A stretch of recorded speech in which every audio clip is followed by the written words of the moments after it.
हर रोज एक नई कहानी देखने के लिए चैनल को सब्सक्राइब करें और बेल आइकन दबाना ना भूलें। गुंजा उत्तर प्रदेश के छोटे से गांव में रहने वाली बहुत ही चंचल मिजाज की लड़की थी। एक दिन वो अपनी माँ के साथ अपनी सहेली की शादी में जाती है, जहाँ लड़की की विदाई देखकर उसकी आंखों में आंसू आ जाते हैं और घर वापस आने के बाद वो अपनी माँ कंचन से बोलती है, माई, अगर शादी करके हमके तो से दूर जाए के पड़ी ना, तो हम कभी शादी नहीं करी है।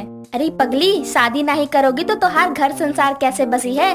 और हर वक्त तो तू अपनी माई के साथ नहीं रह सकत। हम तोरे साथ नहीं रह सकते तो का हुआ, हम तो के अपन साथ तो रख सकत है ना। तू भी ना गुंजा, ये टीवी देख देख के पगलाई गई है। ऐसा नहीं होवत, समझी? तू इस दुनिया के कोना कोना में रहे, तोहरी माई का हाथ हमेशा तोहरे सर पे रहे। इतना कहकर कंचन गुंजा को अपने गले से लगा लेती है। ऐसे ही दिन बीतते जाते हैं और एक दिन गुंजा के गांव में आतिश नाम का एक लड़का आता है। वो जैसे ही बस से उतरता है, गांव के कुछ छपरी लड़के उसे शहरी अंदाज में देखकर उसके पास जाकर बोलते हैं, का हो बाबू, गांव में नए लगते हो? जी हाँ, वो मैं यहाँ अपने काम के सिलसिले में आया था। क्या आप मुझे बता सकते हैं कि यहाँ से होटल कितनी दूर होगा? अरे बाबू, होटल जाकर क्या करोगे?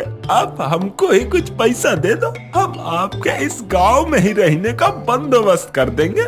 लाओ जल्दी जेब ढीली करो। इतना बोलकर वो लड़के आतिश का कॉलर पकड़कर जबरदस्ती उसके पैसे छीनने लगते हैं। तभी वहाँ से गुजर रही गुंजा ये सब कुछ देख लेती है, जिसके बाद वो उन लड़कों को सबक सिखाती है और उसके बाद में वो लड़के वहाँ से भाग जाते हैं और गुस्से में आतिश बोलता है, मोम वाज राइट, गांव के लोग गवार ही होते हैं। ओ बाबू, एक तो हम तुमको उन छपरियों से बचाए और थांकू कहे के बदले तुम हमका गवार बोलत हो। तुम तो बड़े ही एहसान फरामोश निकले।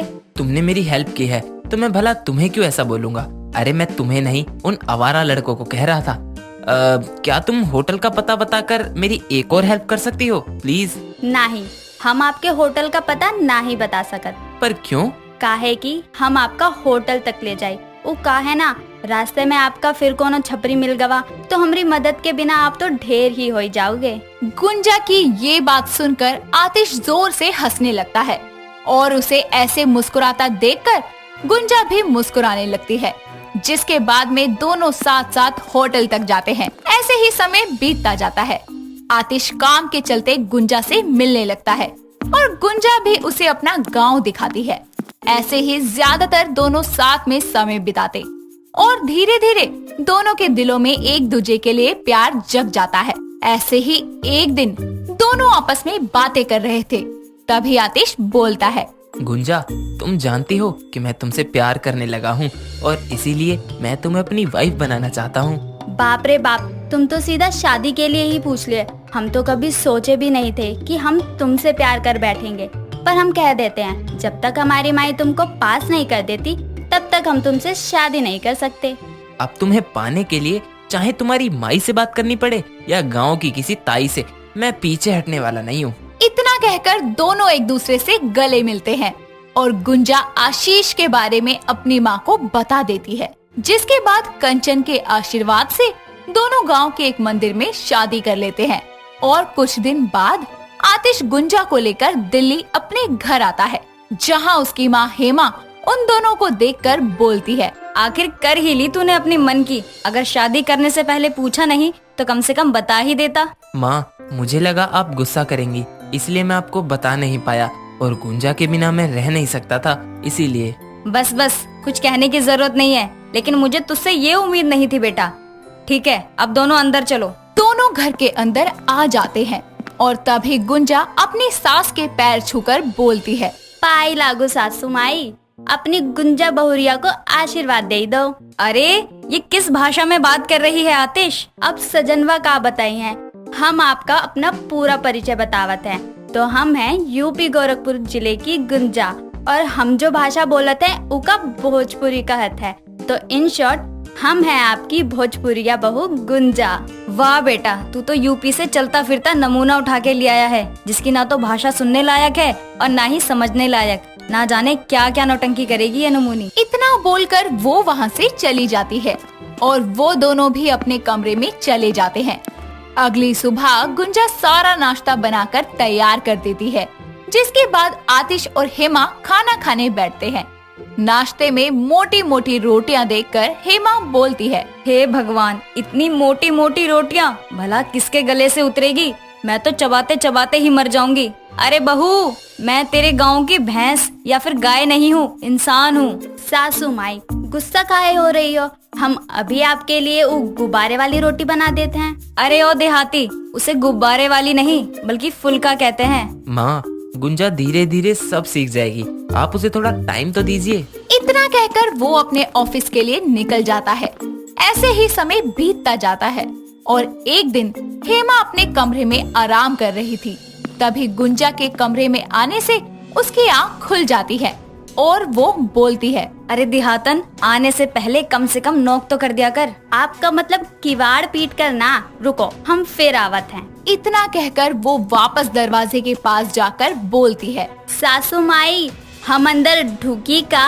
हाँ हाँ, मरले आकर अंदर।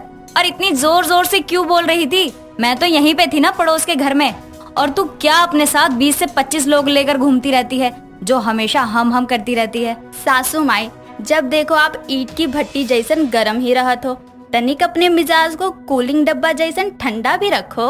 उसे कूलिंग डब्बा नहीं, फ्रिज कहते हैं। मूर्ख औरत, यहाँ क्यों आई है ये बता। वो कहाँ है ना सासू माई, हम ना अकेले बैठे बैठे बोर हो रहे थे, तो सोचा दोनों सास बहुरिया मिलकर सारा रारा कर लेते हैं। सारा रारा मतलब तू चाहती है कि मैं तेरे साथ मिलकर गाना गाऊं? हाय दैया सासू माई, आप तो एकदम इंटेलिजेंट निकली। और देखो, हमारा गाना सुनकर आपका नाचने का मनवा हो जाए ना, तो हमारे साथ आप भी 2 ठुमके लगा ही लेना। उसके इतना कहने पर हेमा खुद से बोलती है, लो अब भोजपुरी बहू का भोजपुरी तमाशा भी देखो, इसी बहाने थोड़ा एंटरटेनमेंट भी हो जाएगा। इतना कहकर वो मुस्कुराने लगती है और उसकी ये मुस्कान देखकर गुंजा बोलती है, का सासू माई, आप तो हंसने में भी कंजूसी करत हो। आपको तो रिंकिया के पापा जैसन हंसना चाहिए। अरे कौन रिंकी के पापा? आई हो दादा, आपने वो गाना नहीं सुना का? चट सनी मार देले खींच के तमाचा, ही हंस देले रिंकिया के पापा। ऐसे ही कुछ दिन बीत जाते हैं और एक दिन हेमा गुंजा से कहती है, सुन बहू, आज शाम को मेरी कुछ सहेलियां आने वाली हैं घर पे, तो तू खाना बाहर से ऑर्डर कर देना। और हाँ, घर की साफ सफाई अच्छे से कर लेना और उनके सामने थोड़ा तहजीब से पेश आना, समझी? इतना कहकर वो अपने कमरे में चली जाती है और गुंजा अपने कामों में लग जाती है।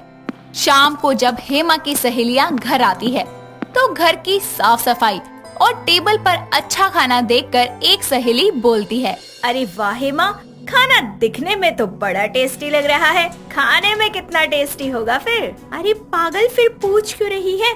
खाना खाने के बाद तो खुद ही पता चल जाएगा। अरे हाँ, चलो चलो, अब खाना भी शुरू कर लो।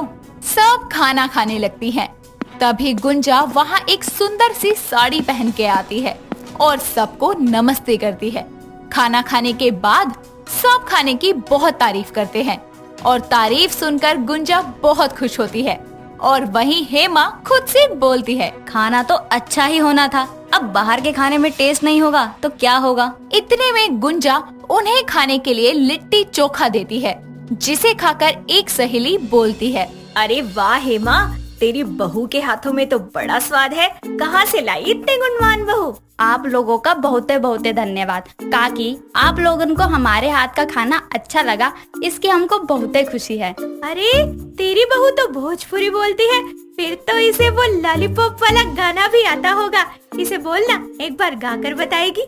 अरे काकी, नेकी और पूछ पूछ, ये गाना तो हमारे गांव के छोट छोट बच्चा को भी आवता है। लो अभी सुनाते हैं। लगावेलू जब लिपस्टिक, हिले लारा डिस्टिक, जीला टॉप लागेलू, कमरिया तोहरे लापालाप, लॉलीपॉप लागेलू। उसके गाना गाते ही सब झूमने लगते हैं, यहाँ तक कि हेमा भी। कुछ देर में हेमा की सहेलियां चली जाती है, साथ ही आतिश भी घर वापस आता है, जिसके बाद वो गुंजा और हेमा को एक साथ हंसता देखकर बोलता है, क्या बात है, आज सास बहू मिलकर ठहाके लगा रही हैं। ये सब मेरी भोजपुरिया बहू का कमाल है, जिसने मुझे अपने रंग में रंग दिया। क्यों बहुरिया? एकदम सासू माई। कुमकुम का नाम उसकी माँ ने एक सीरियल से इंस्पायर होकर रखा था, पर उसको ये नहीं पता था कि कुमकुम सीरियल्स की इतनी बड़ी शौकीन निकलेगी। कुमकुम अपना सारा दिन सीरियल देखने में बिताया करती। इस वजह से अब उसका चाल चलन भी सीरियल की बहुओं वाला हो गया था। वो सारा दिन सर पर दुपट्टा ओढ़े घूमती और सीरियल के डायलॉग अपनी असल जिंदगी में भी इस्तेमाल किया करती। ऐसे ही एक दिन कुमकुम को देखने सुमित और उसकी माँ प्रेरणा आते हैं, जो कि कुमकुम का ये बहू वाला एंगल देखकर बहुत खुश होते हैं। कुछ ही दिनों के बाद सुमित और कुमकुम की शादी हो जाती है, लेकिन शादी के अगले दिन कुमकुम सुबह 5 बजे मंदिर में आरती करने लगती है और घंटियां बजाती है, जिसके शोर से सुमित और प्रेरणा नीचे आते हैं और प्रेरणा कहती है, अरे बहू, अभी तो सुबह के 5 बजे हैं। तेरी घड़ी खराब है क्या? इतनी सुबह सुबह तो भगवान भी नहीं जगते। क्यों तंग करने में लगी हुई है उन्हें? माँ जी, मुझे सीमा जी ने सिखाया है कि सुबह सुबह उठकर घर में पूजा करने से शांति आती है। पर तेरी माँ का नाम तो सीमा नहीं है, लेकिन अब ये सीमा कौन है? जी माँ जी, उसका पति सिर्फ मेरा है, उसकी लीड एक्ट्रेस सीमा। अच्छा कर ले, लेकिन थोड़ा धीरे कर। इतना कहकर प्रेरणा वापस सोने चली जाती है और कुमकुम अपनी पूजा खत्म करती है। सुबह सभी एक साथ बैठकर नाश्ते की टेबल पर नाश्ता करते हैं। ऐसे में कुमकुम सबके लिए खीर बनाकर लाती है और अपनी सास से कहती है, माँ जी, मैंने बिना फेरे हम तेरे सीरियल देखा था। उसमें पहले दिन बहू अपनी सास के लिए कुछ मीठा बनाती है, तो देखिए मैंने भी एक अच्छी बहू की तरह आपके लिए खीर बनाई है। बेटा, मैंने तो मांगा था कि बहू अच्छी मिले, लेकिन इतनी अच्छी नहीं। ऐसा कर, ये खीर सुमित को ही खिला दे, क्योंकि मुझे तो शुगर है। अगर मैंने ये खीर खाई तो मैं तो निकल लूंगी ऊपर। तीनों नाश्ता करते हैं और उसके बाद सुमित काम पर चला जाता है। कुछ घंटों बाद प्रेरणा अपना मोबाइल कुमकुम को देकर कहती है, बेटा जरा सुमित को कॉल लगा दे और उसे बोल दे कि शाम को आते टाइम मेरे लिए घुटनों का तेल ले आएगा। कुमकुम सुमित को कॉल लगाती है और उससे बात कर ही रही होती है कि तभी वो अचानक जोर से चीख पड़ती है और प्रेरणा का मोबाइल गिरा देती है, जिसे सुनकर प्रेरणा बहुत डर जाती है और फिर कहती है, क्या हुआ बहू? तूने ऐसे मेरा फोन क्यों फेंक दिया? तू ऐसे चीखने क्यों लग गई? क्या हुआ बहू? माँ जी, सुमित जी मुझसे बात कर रहे थे और अचानक उन्होंने कॉल कट कर दिया। अरे तो इसमें मेरा फोन फेंकने की क्या जरूरत थी? उसका नुकसान क्यों कर दिया तूने? माँ जी, आपने सीरियल मेरा पति मेरा देवता है नहीं देखा? उसमें जब ऐसे ही कॉल कट हो जाता है तो उसके पति का एक्सीडेंट हो जाता है, इसीलिए मैं चीखी। कुमकुम घर के मंदिर की तरफ जाती है और अपने हाथ पर जलता कपूर रखकर देवी माँ से अपने सुहाग की रक्षा की गुहार लगाती है। इतने में ही सुमित का कॉल आता है और प्रेरणा जब कॉल उठाती है तो सुमित बोलता है, माँ सॉरी, वो रास्ते में एक सांप मर गया था तो मैंने उसे गाड़ दिया, इसीलिए कॉल कट कर दिया था। बेटा मेरे लिए घुटने का तेल और अपनी पत्नी के लिए थोड़ी सी अकल ले आइयो। मैं पक गई हूँ ये रोज रोज लाइव सीरियल देखकर। कुछ कहा माँ आपने? आवाज नहीं आ रही। नहीं बेटा, कुछ भी नहीं, तू फोन काट दे। इतने में ही कुमकुम प्रेरणा के पास आती है और खुश होकर कहती है, माँ जी, देखा आपने, मेरी पूजा अर्चना और मेरी देवी माता ने आज मेरे पति की जान बचा ली। अरे कोई भी एक्सीडेंट नहीं हुआ, तो ये रोज रोज सीरियल देखना बंद कर दे, वरना किसी दिन मुझे हार्ट अटैक आ जाएगा। सुमित को रास्ते में मरा हुआ सांप मिला था तो उसने उसे इंसानियत के नाते गाड़ दिया, इसीलिए फोन काट दिया होगा उसने। इसके बाद प्रेरणा अपने कमरे में चली जाती है और कुमकुम सारा दिन सीरियल देखती रहती है। सुबह से शाम हो जाती है, पर कुमकुम सीरियल में इतनी मग्न होती है कि उसे रात का खाना बनाना भी याद नहीं रहता। तभी प्रेरणा वहाँ आती है और सोचती है, बेचारी बहू का हाथ जला हुआ है, क्यों ना मैं ही खाना बना दूं और इसे आराम करने दूं। इतना कहकर प्रेरणा रसोई में जाती है और सारा खाना बना देती है। रात को सुमित वापस घर लौटता है और आवाज लगाते हुए कहता है, माँ, कुमकुम कहाँ हो सब? मैं चेंज करके आता हूँ, इतने तुम खाना लगा दो, बहुत भूख लग रही है। सुमित चेंज करके आ जाता है और प्रेरणा उसके लिए खाना लगा देती है। सुमित खाना खाने वाला होता ही है कि अचानक कुमकुम वहाँ आकर कहती है, ठहरो सुमित, खाना मत खाना। क्यों, क्या हो गया? तुम्हारी माँ ने इस खाने में जहर मिलाया है, वो तुम्हें मारना चाहती है। अरे क्या बकवास कर रही है तू? मैं अपने बेटे को क्यों मारूंगी? क्योंकि आप एक इच्छाधारी नागिन है। क्या बक रही हो तुम? कोई सस्ता नशा करने लग गई हो क्या? सुमित जी, आपने माँ जी को कॉल पर बताया कि आज आपने एक सांप गाड़ा था। हाँ, तो क्या हुआ? वो सांप मरा नहीं था, वो जिंदा है और उसकी आंखों में आपकी फोटो छप गई और उसकी बीवी नागरानी ने उसे देख लिया था। अब नागरानी को ये लगता है कि आपने उस सांप को मारा है, इसीलिए वो माँ जी का वेश बनाकर आपसे बदला लेने आई है। अरे बेटा, इस पागल को पागल खाने ले चल। क्या आज आप रसोई में दूध नहीं पी रही थी? क्योंकि सांप दूध पीता है, नागिन लेगी बदला सीरियल में यही होता है। तो अब क्या, मैं अपने ही घर में एक गिलास दूध नहीं पी सकती क्या? आप एक हत्यारन हैं, सुमित जी को मारना चाहती हैं। अरे मुझे नहीं रहना इस घर में जहाँ मुझ पे मेरे ही बेटे को मारने का इल्जाम लगाया जा रहा है। इतना कहकर प्रेरणा अपना सारा सामान पैक कर लेती है और घर छोड़कर जाने लगती है कि तभी कुमकुम प्रेरणा के पैरों में गिर जाती है और कहती है, माँ जी मुझे माफ कर दीजिए, मुझसे बहुत बड़ी गलती हो गई। मैं तो बस एक अच्छी बहू बनना चाहती थी और सीरियल के पीछे मैं इतनी अंधी हो गई कि मुझे कुछ दिखा ही नहीं। मैं तुझे कभी माफ नहीं करूंगी। अरे जिस बेटे को मैंने अपने जान से भी ज्यादा प्यार किया, तुझे लगता है कि मैं उसे मारूंगी? हे भगवान, मुझे उठा ले। प्रेरणा के इतना कहते ही उसे जोर से सीने में दर्द उठता है और वो गिरकर तड़पने लगती है। कुमकुम और सुमित उसके पास आकर उसे संभालते हैं तो सुमित कहता है, कुमकुम, अगर आज तुम्हारी वजह से मेरी माँ को कुछ हुआ ना तो तुम कहीं की नहीं रहोगी। सुमित जी, मुझे डांट बाद में लेना, पहले माँ जी को हॉस्पिटल लेके चलते हैं। इतना कहकर कुमकुम जोर जोर से प्रेरणा के सीने पर मारने लगती है, जिसे देखकर सुमित कहता है, तुम पागल हो क्या? अब मेरी माँ को मार ही डालोगी, दूर हटो। सुमित कुमकुम को हटाने की लाख कोशिश करता है पर कुमकुम प्रेरणा को मारती रहती है, जिसके बाद सुमित और कुमकुम मिलकर उसे हॉस्पिटल ले जाते हैं। डॉक्टर प्रेरणा का इलाज करता है तो सुमित डॉक्टर से पूछता है, डॉक्टर, मेरी माँ ठीक तो है ना? हाँ, आपकी माँ बिल्कुल ठीक है। इनको बस माइनर सा अटैक आया था और इसी के साथ आपने जो इन्हें इमरजेंसी ट्रीटमेंट दिया उससे खतरा टल गया। इतने में ही प्रेरणा को भी होश आ जाता है और सुमित को कुमकुम की ट्रीटमेंट याद आती है तो सुमित कुमकुम से पूछता है, कुमकुम, तुम्हें कैसे पता कि इससे माँ को मदद मिलेगी? वो सुमित जी, मैंने ना दिल न माने किसी की सीरियल में देखा था।